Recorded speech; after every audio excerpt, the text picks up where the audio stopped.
Slipping and sliding, the race hit the gravel roads, sometimes too hard. This is the story of stage 3 of the Dakar.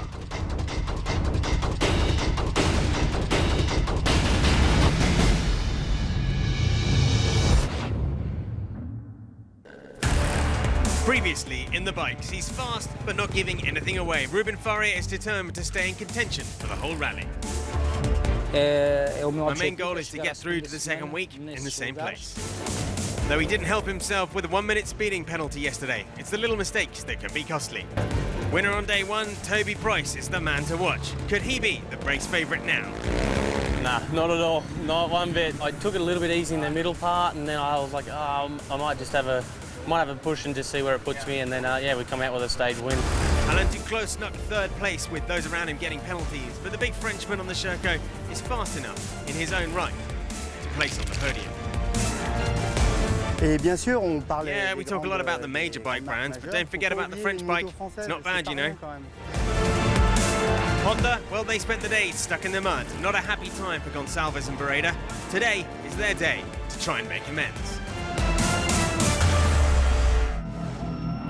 It's a slightly shortened stage here again on day 3 with the front chopped off the race, but still 200 k's of fast trails ahead for the bikes.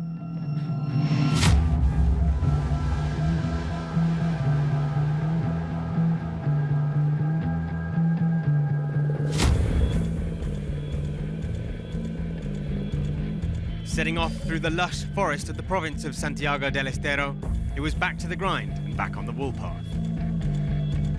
Jan Barreda put his previous day's mud adventures behind him to blaze a trail to the top of the timesheets from his starting point of 7th on the road.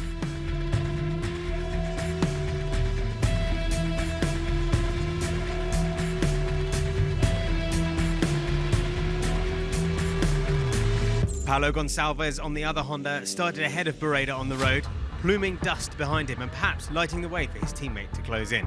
Gonçalves finished 3rd, less than a minute slower than Barreda. But he had a few choice words for his teammate as they both came to the finish. I was riding behind. You're kidding me. You can do that once more. But the good thing is, well, let's talk later.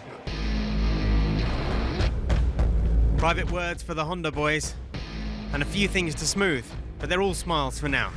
And so they should be. Splitting the 2 works bikes was the astonishing form of Kevin Benavides. He began the day behind Barreda and finds himself at the end of stage 3, 2nd in the standings. How long will the fairy tale last for the rookie, especially with the marathon stage looming tomorrow?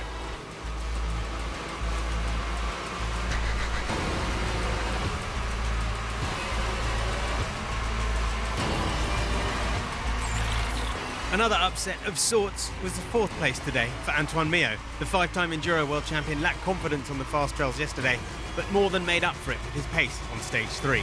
He's learning fast how to read the road, but also how to use his opponents to his advantage.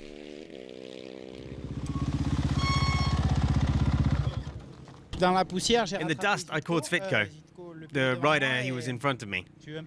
I had a bit of trouble passing him, and after I rode on, having a lot of fun. And 4th isn't too bad for the 2nd stage. I got back some of my feeling from the prologue, and I'm happy with my day. The rally seems to have begun now for Pablo Quintanilla. Early in the stage, he pushed as high as 2nd, but he'll be satisfied after taking 6th, 1 minute 18 behind Barreda.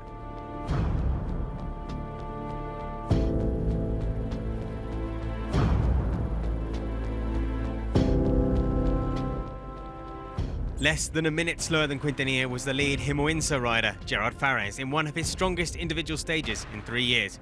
Cruising past the Lago El Cadial, he left a checkpoint. Fares upped his pace from section to section, starting 19th and finishing 8th. It was fast today, but the sweeping turns were loose gravel and slippery on a bike, as Laia Sanz found out.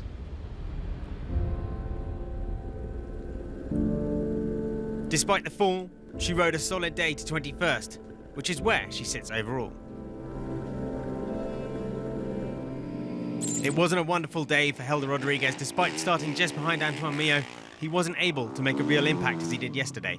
He now sits 15th overall, 8 minutes down.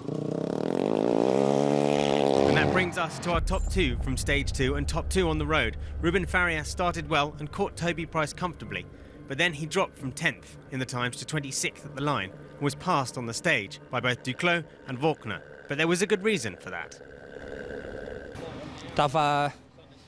2 kilometres from the end, I had only 2 litres of fuel left, and I knew that wasn't enough to get to the end. So to save it, I just rode at like 50 kilometres an hour, and I think I lost some time with that. Some guys passed me on the last straight, and I think I probably lost around 2 or 3 minutes. Indeed he did, 6 overall and 4 in that 10k section, but that was still 2 less than the first man on the road, Toby Price. He may take it step by step, but that doesn't make him immune from things that can only happen on the Dakar.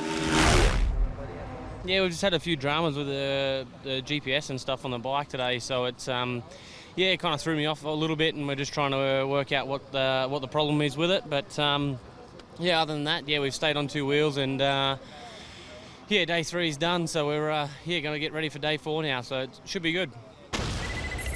Things changed though once the bikes got back to the bivouac. There were some penalties handed out, and Benavides took the overall. It was a penalty of 1 minute for Bereda for speeding, which dropped him down to 5th position. And that means that Stefan Svitko now leads the rally heading into the marathon stage ahead of Binez. Bereda is in 3rd ahead of Gonçalves and Duclos. Brian Baraganath showed a great pace yesterday, and he backed it up today, chasing 1st position in the category. It was a great job by the South African as he collected the stage win by force. An absolute nightmare for the truck of Martin van der Brink, with the Renault bursting into flames on stage 2. His truck was decimated, and so were their Dakar dreams.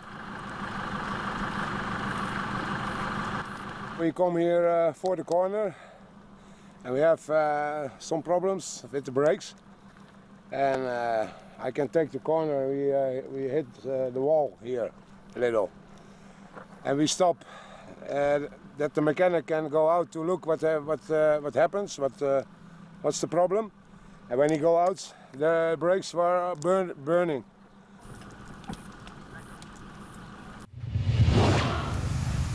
This is Brian Baraganath. I'm at the start of the 2nd stage, ready for a nice day in the mountains, and yeah, gonna have some fun.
Okay.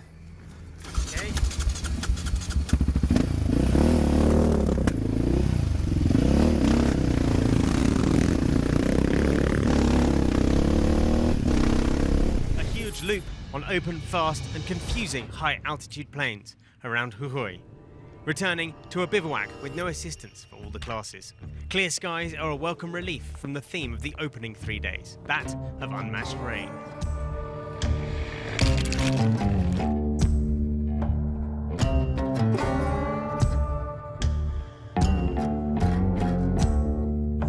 I work through the wind, I work through the hail, I work through the storm, hammer and nail.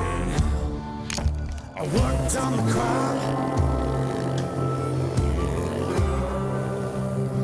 but the rain never stopped. Rain, bringing me down.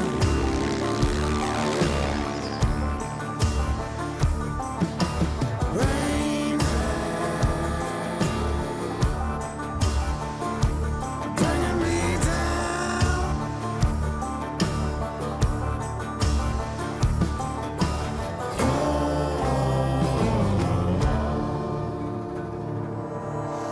Worked in the north, worked in the south, I've worked out west, through the worst and the best, trucking through fog, trucking on ice, a deadpan frown, while the rain washed down. Rain, bringing me down.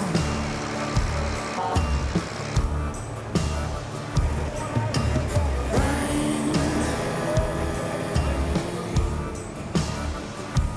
bringing me down. Previously in the bikes, Honda has started to show they mean business, but Barreda lost the stage with a speeding penalty. Is he worried about small mistakes starting to creep in? Truth is, everything is okay. It's okay. I think when we get to the second week, the gaps, they're going to get bigger.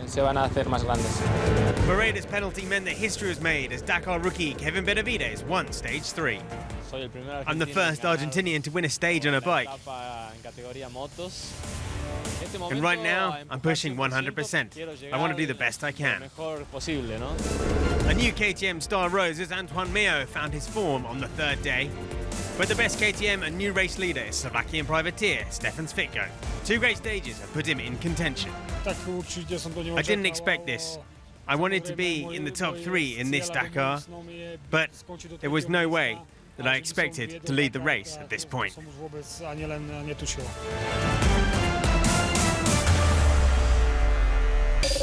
The marathon stage means that the tyres of all the bike competitors need to be marked to make sure everyone adheres to the rules of parc fermé between stages. We consider that the marathon stage is one and only one stage. It's happening between today and tomorrow. For this reason, we've decided nobody will be allowed to change their tyres. We have marked all the tyres yesterday for all the bikes and all the quads. They're allowed to switch and change their tyres with each other on the liaison, but not in parc fermé. It's a true closed parc fermé. They won't be allowed to touch the bike at all. Normally, they should be able to do the 2 stages with the same tyres.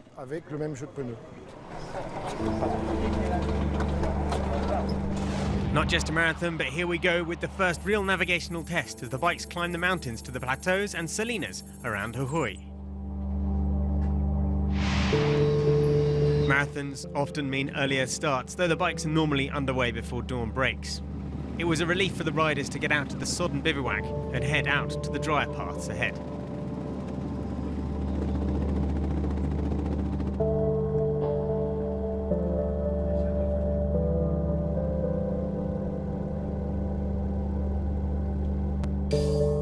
As the riders wound their way through the region of Lapona, we found our erstwhile rally leader Stefan Svitko. The Slovakian lost 7 minutes today. Strategy is everything in these marathon stages, and Svitko definitely seemed to be playing the long game.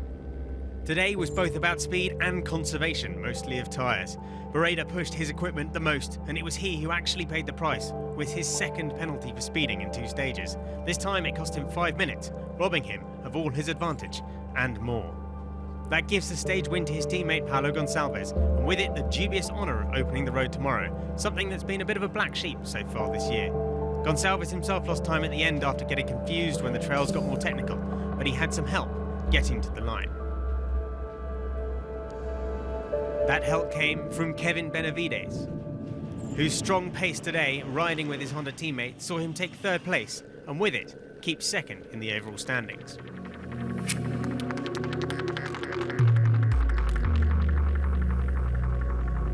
After being passed by Gonçalves earlier, Benavides was there to help the factory rider when it got tougher towards the end of the stage.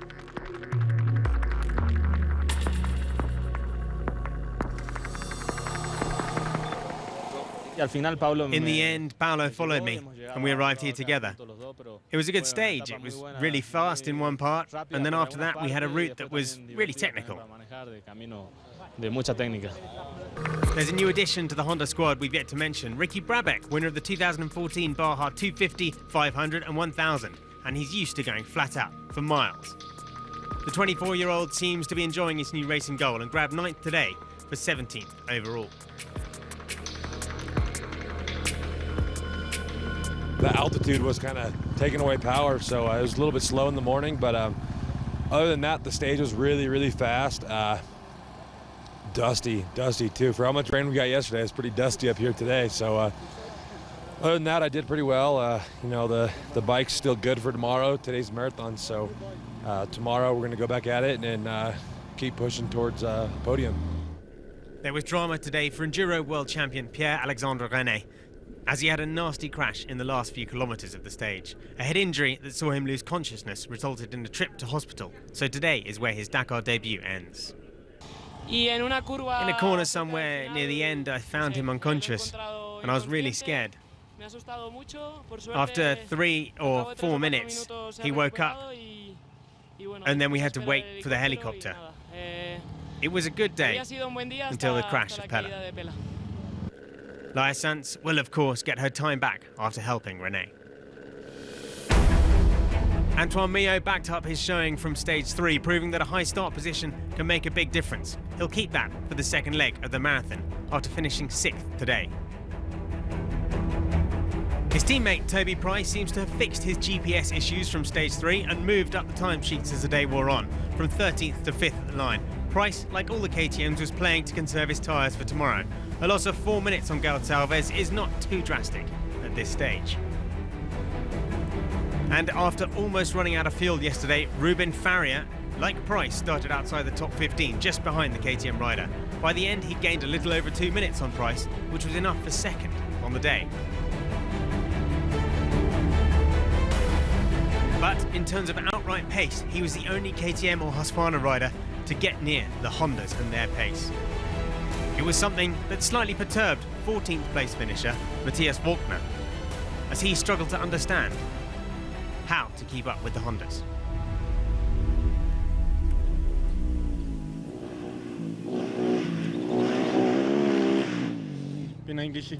I'm a little bit upset because I'm looking for answers as to why I lost the 8 minutes.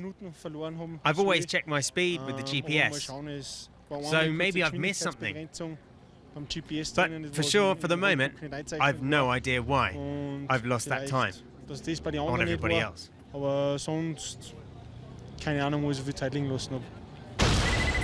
A 2.5 minute win then for Gonçalves, with Farrier grabbing second by 2 seconds from Benavides. Barreda, despite his penalty, still sneaking ahead of Price. In the overall, it's still a Honda lockout on the top 3, with Svitko dropping to 4th and Farrier 2 seconds behind in 5th. Tonight is Parc Fermé, and it's already throwing up its own unique problems for some of our Dakar competitors as they look after their own bikes at the end of the stage. I really struggled on the straights while the Hondas were flat out. Then there was a speed limited zone in the liaison, and my GPS locked itself at 50 kilometers an hour. So I rode 35 Ks at 50 and almost arrived late, and I had no time to work on the bike.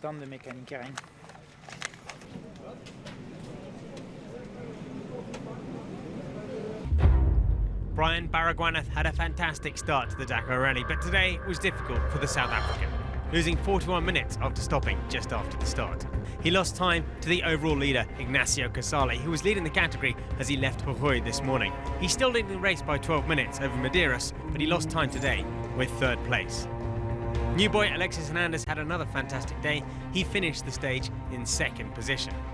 But it was Marcos Patronelli who put the hammer down today. The 2012 and 2013 winner got the best time of the day. Despite that, he's fifth overall, 17 minutes and 50 seconds behind the leader, Casale.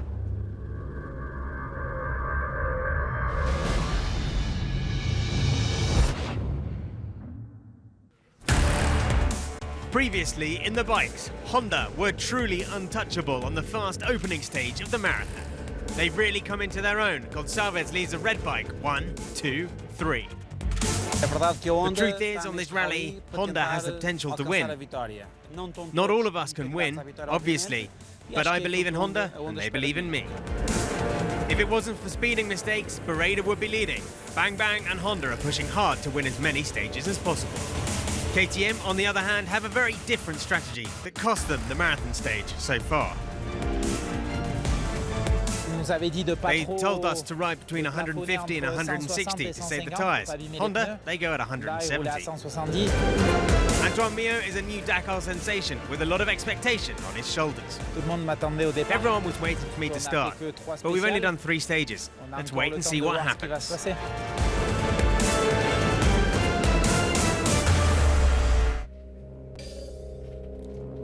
As the sun sank low beneath the clouds, the bikes were all assembled, quiet, almost abandoned in Parc Fermé. That's new for this year. Marc Ducrot explains why. The 2 specials have become one. They have to preserve their tyres and their machines. Svitko had a crash, so we fixed his safety equipment, and lucky for him he didn't have so much damage, but he'll have to start the second day with a damaged bike. It brings a little bit more difficulty to the Dakar, and it pushes the rider to be more conservative, because the Dakar has pretty much become a sprint. With this, it brings the idea of endurance. The new regs have certainly worked in altering the mentality of the competitors, but there are still a couple of different strategies at play with those riders who are aiming to win the overall race. KTM don't put any limits or orders on us, so everyone does his own race. It's difficult to ask a rider who's running 6th or 7th to give his tyre to the rider who's running 5th. Only Stage 5 will answer the question of who has gone the right way. The KTM and Honda squads have different philosophies, and as the riders settled in for the night, it was those 2 ideologies that were at war on this year's Dakar. And this is it. This is where we leave Argentina, hit the high altitude and start the first special stage for 327 Ks in Bolivia. The start today was very high, nearly 3,500 meters in Villazon, which is more than high enough to leave the riders breathless and struggling to concentrate. Difficult conditions in which to open the road. But the hugely hospitable Bolivian crowd was out in force, naturally untroubled by the altitude and doing easily enough to calm the riders' ragged nerves before the start of the special.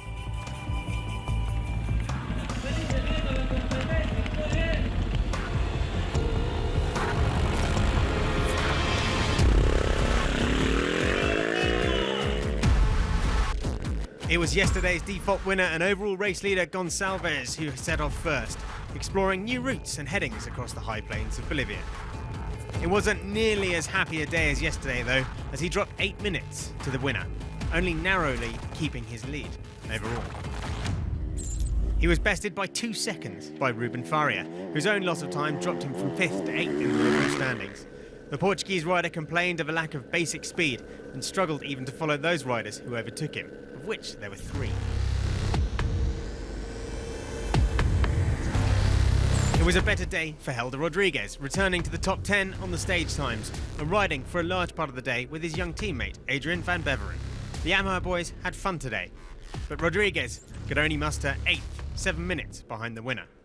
After the draw of yesterday and having to help the injured Pelle René, the motto of today for Laia Sanz was riding safely. That she did, not too fast, but 20th today moves her up to 18th overall.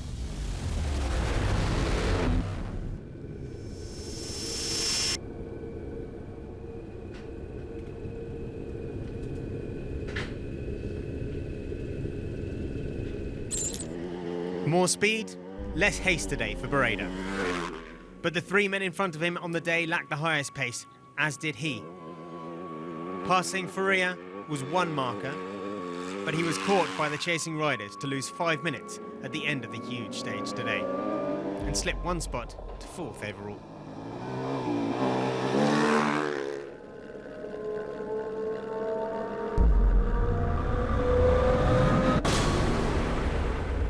Yesterday, Honda locked out the top 3. Today, KTM locked out the top 4. And in 4th place, it was Matthias Walkner. Clearly, he'd got over his lack of speed from the day before, and the big Austrian was the third of 3 KTMs, all within 20 seconds of each other.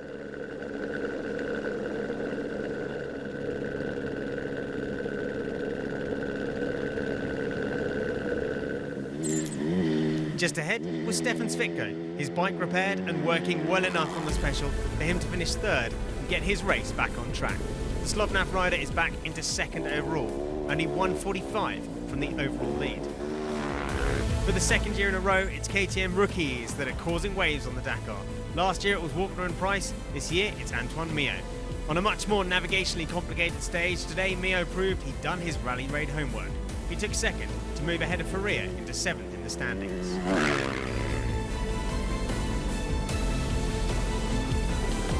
But today it was Price who set the pace. Finishing over 2 minutes clear of Mayo, the sophomore rider is responding to the pressure from all angles with calm assuredness, and has moved into the spot he finished in last year, 3rd. In contrast to last year though, the day stayed dry, which caused its own issues for the Dakar racers.